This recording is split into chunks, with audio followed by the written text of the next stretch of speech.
السلام عليكم ورحمة الله وبركاته. أكملتي يروجلنو نمني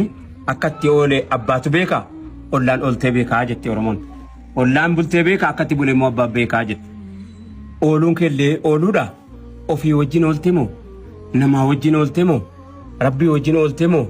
هندما وجين أولتيمو يروفيلتو إنيو وجين أولي جتيغانا مكات أكنا يروجلمو نمني شتو نغدو شتو جدا namni gaazii nagadu gaazii jedha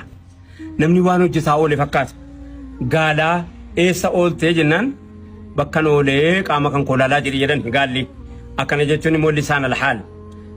waan namni irraa haasa'u kanaan lisaan alhaal jedhaniin yeroo ammaa kana keessa wanti kana jennuuf ijoollee koo baga jiraattanii ilmaan dhaluun nu galeera yookaan immoo utuduma nungadin ilmaaniif abbaataan ilaalatti jechuu shakkii qaba yeroo ammaa kana keessa abbaan ilmoo to'achuu wallaalee yookaan haadhatti qopheessuu wallaalee irra caalaa namni ilmoo to'atu haadha abbaarra haadha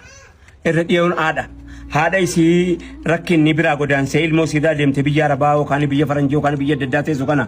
yookaan immoo isiin akka namaan ta'a jettee deemte yookaan immoo bakka utuun ta'ini haadha isii ilmoo guddisuudha jecha ilmoo guddisuu rabbi mirgeesseef ilmoo dhumti ati guddisuudha rabbi sii mirgeessee naan bira jirtu kuni tokkoffaa atumti bira jiraate seen guddachuun alhamdulillah jechuu wajjiniini mucaan kan kee ilma akkamiitii wajjiniin oola ollaa akkamiitii wajjiniin oola ganda akkamiitii wajjiniin oola saahibni hamaan bakka hamaa geessaa jira ijoollee saahibni gaariin immoo bakka gaariitti ol geessaa jira saahibni fokkisaan ijoollee kee fokkisiisaa jira oolte yeroon siin jedhu akkamittiin oole ani eenyu wajjiniin oole saahiba an filadhe eenyu faadha kaleessa saahiba akkamiitii wajjiniin toole gaafan saahiba sakamiin ooluun akkamitti oole mas gaafan saahiba sakamii wajjin oolanii akkamitti oole kana yeroon siin jedhu hintalli ijoollee tokko jirti ijoolleen durbaa tokko kan ijaaba si eeggattee maaloo si eeggattee naamusa si eeggattee safuu eenyummaa si eeggattee safuu maalummaa si eeggattee akkanuma wajjin nama biraatii wajjiniin saba biraatii wajjiniin mataa amantii biraatii wajjiniin hintalan taane wajjiniin ooltee harkiftee bakka gaarii fiddu meeqa jirti kan bakka gaarii fiddu yeroon siin jedhu kan naamusa abbaan kee maal siin jedhu abbaa kee bakka mallee dhaabdu abadan haadha kee maal siin jettu jalqaba jaallachuun dirqama qalbii namaa keessa qubachuun hin danda'ama namni qalbii keessa yoo qubate achitti of eeguun garuu rakkisaadha kanaaf saahiba filachuu keessatti namni hedduu ta'abuu nama barbaada ilaa ati yaa abba amaanaan irra jiru maal faadha beeyta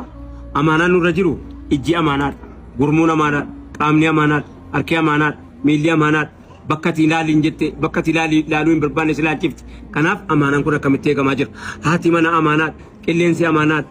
samiin amaanaadha ardiin amaanaadha kanaaf saahiba filachuun dargaggeessa ammaarraayis abba atis saahiba filachuun aayyoo atis saahiba filachuun obboleettii dhiiraa atis saahiba filachuun borsumatu haadha waan ta'eef hadda of qopheeffachuun. Assalaamu alaikum warahmatullahi wabarakatuh.